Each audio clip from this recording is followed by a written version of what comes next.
Good morning, good evening, good afternoon, or whenever you're watching me right now. My name is Jay Luke, the owner and operator of the Passion Is Network, where we amplify the voices, elevate the culture, and champion the musicians. Don't forget, you can get 30% off anything you buy in our store. Just type in promo code HBCUBAND. Also, like, subscribe, and turn on notifications. Listen, this one was sent to me, and let me be very, very clear. As I tell you guys all the time, I watch and read the comments regularly. And I can't remember who it was, but shout out to you though, real talk, respect. But one of the comments was like, it seems like everything that I'm talk about is inherently negative. So I want to make sure I make this very clear. Most of the things that I talk about, 9 times out of 10, are sent to me. Like whether it's via the Instagram page, whether it's being via text message.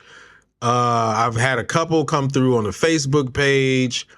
Whether it's one of those things, I'm letting you know that more often than not, it is sent to me. So I really only, for the most part, report on the things that are sent to me.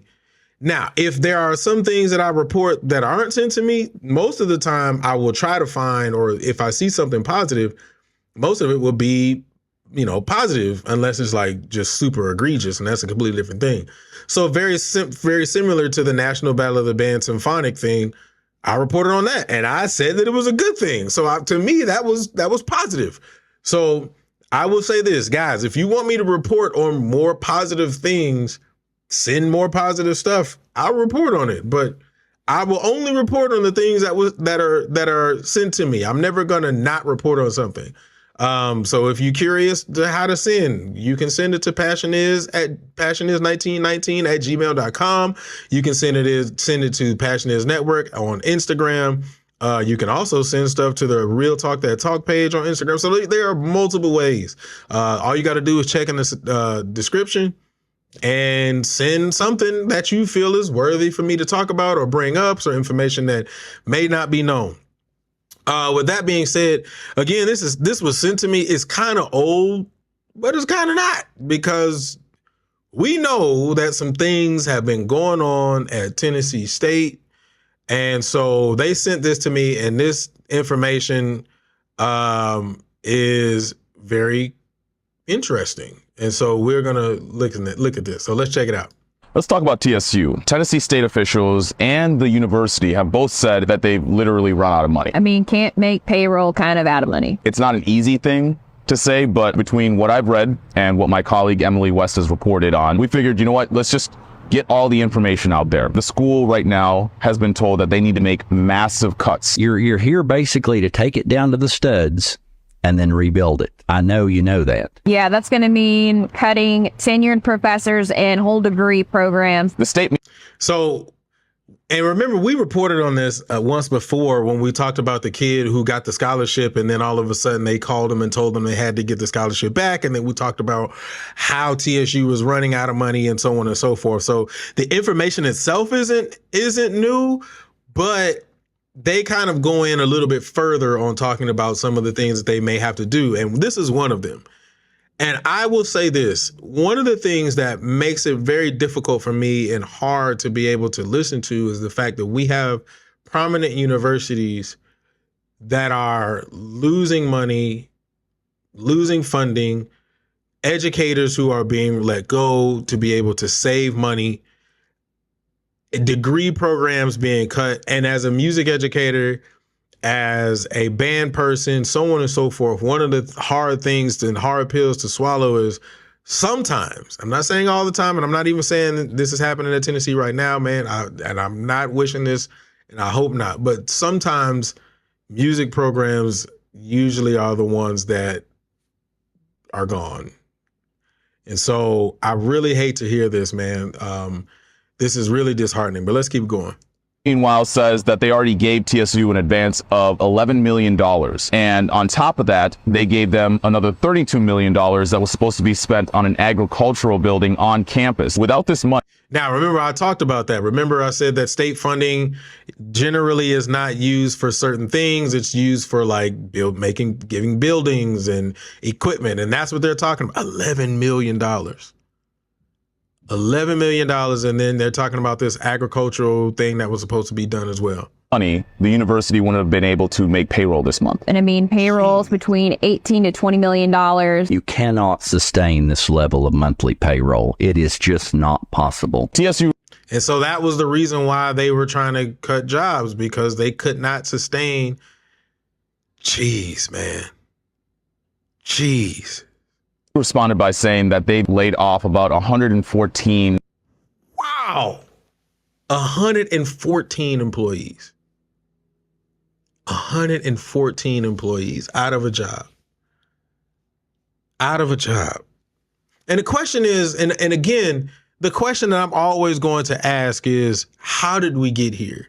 Between the possibility of mismanagement of funds, the possibility of funding not going in the right places, giving out money that you really didn't have, and then trying to make it up on the back, so many different things. And man, this is 114 employees. Oh my gosh. Being an educator within itself is already difficult, right? Like getting, secondary jobs, or going through the process of becoming an educator, getting secondary jobs, realizing you're not getting paid a whole bunch of money in the first place, then finally getting on the university level. If you're tenured, if you're not tenured, like 114 employees. Jeez. Employees. We can't cut any deeper in the supplies and the travel. So yes, you're right. We got to look at the people. Even after making all of those changes, it's not clear if that's going to be enough. So the question, of course, how did we get into this mess? Now, I know many of you have been asking about this 2 point. Now, they talked about travel very briefly, but this is probably also the reason why we don't see the aristocratic bands in a lot of places. They may have won the Grammy, but the truth of the matter is that travel becomes an issue when there's funding to the school. It's already an issue in a lot of other HBCUs or just universities in general when you're moving, bigger or larger band programs. Hence the reason why I brought up the thing about Ohio State and putting in, like, this is how much. I like that model. I think every university, or at least specifically HBCU, should go with that model. We ain't leaving unless this amount is covered. Just saying. $1 billion that TSU is owed. We'll get to that in a second. But first, I remember in the past couple of years here, I've had people reaching out saying their scholarships are not being honored. We talked about that already. Giving scholarship, asking for the money back. Or that they were promised housing and they ended up in a motel nearby. Our tuition increased this year, and then you take my daughter off campus and put her here. I'm trying not to, let that interfere with my work, but it's like, how can I not when I have to worry about being homeless next semester and not even getting my degree next semester because of this issue with my scholarship? And then that's crazy, right?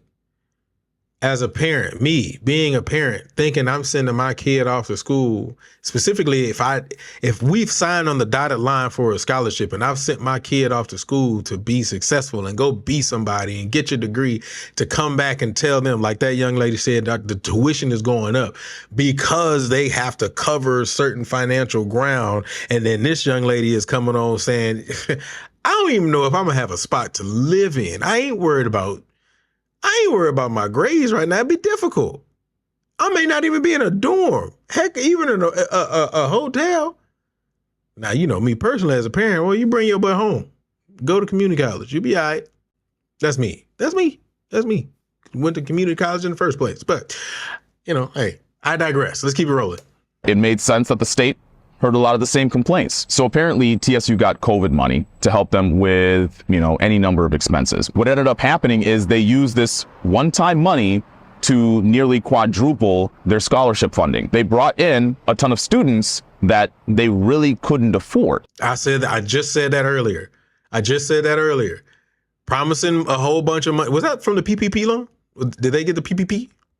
Anyway, but promising a bunch of money to a bunch of kids from scholarships that they could. I just said that. It's almost like they forgot they would have to fund them for 4 years. So this is what led lawmakers to vacate the school board and replace them with new people. Not long after that, Dr. Glenda Glover, the school president, she stepped down. So then we find out that former President Glover signed a contract with TSU to get paid about $800,000 to advise them right before she left. And when the interim president was speaking to the comptroller, they weren't even sure the ins and outs of her own contract. So of course, lawmakers wanted to know, how is the same person who was involved in getting TSU into where it is today is still getting paid by the university? The lack of This is crazy. So she found a way to be able to not only get in there, realizing that the school had no money, but then found a way to make sure that she was getting laced on the back end after she decided to step down. Like, that's cold. How do you take away? You already recognize that there's no bread coming in. And then you say, well, I'm gonna keep on getting this bread. How do you take away from these kids like that and other people's jobs? How could you be that? How could you be that horrible of a person? How? Like, how do these people exist? Like, I'm sorry. I try not to be that kind of way towards people, but I'm sorry, yo. That's just wrong. You're taking away from students. You're taking away from other people who are trying to eat and earn a living. People had to lose their jobs. You comfortably stepped down, but still said that I'm still going to get this bread from off of them that they don't even have for real. of checks and balances is beyond troubling. Now that's one side of the argument. The other side, obviously, is about the underfunding, which I have my notes. So for those of you who don't know, the U.S. Department of Education and the USDA sent a letter to TSU and the state saying TSU has been underfunded for years to the tune of $2.1 billion.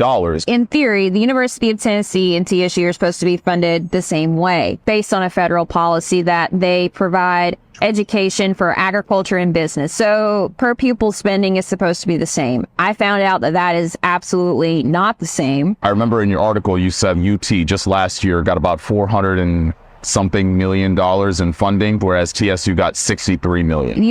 So, and that's where we have our discrepancies, right?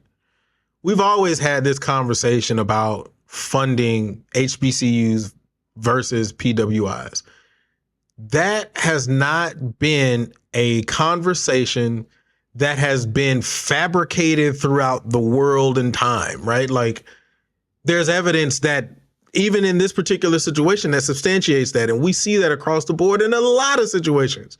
And heck, we can even go down to secondary education when you're talking about inner city schools versus suburban schools. I mean, these things are really happening and people be like, no, you just making, no, you're not. The evidence is there. They literally just said $400 million that I think they said, what was it? University of Tennessee is getting versus the $63 million that Tennessee State is getting, but they're supposed to be on an equal playing field. Come on, man. Man, I don't have anything else to say about this, but this is just crazy. And it's tied in. And like they said, the funding was going on. The lack of funding was going on for years and years and years. And there's so many other things that are encompassing that. And the people who suffer the most are the people who lost those jobs, 114 jobs, and the students who are going there only to get a better education, to better themselves, to be good, productive citizens in society. And they can't even do that because there are greedy, money hungry people out there who don't want anything but to continue to line their pockets. And I just think it's all bad on all fronts. I'm praying for TSU. I'm praying for those students. I'm praying for all the educators that are there. I really do hope that their situation gets better, man. I would hate to see Tennessee State fall, man. Also prayers to the aristocratic bands, man, making sure that they are still on the up and up and still able to move and function. Man, you guys tell me your thoughts inside of the comment section. What do you guys think about this, man? Do you guys think that this is I think it's absolutely nuts, but I just want to be able to hear your thoughts, man. Don't forget, man, you can get 30% off your purchase right here. Just type in promo code HBCU band, man. Give me your thoughts inside the comment section. I love y'all. I appreciate y'all. I'll see y'all next time. Peace.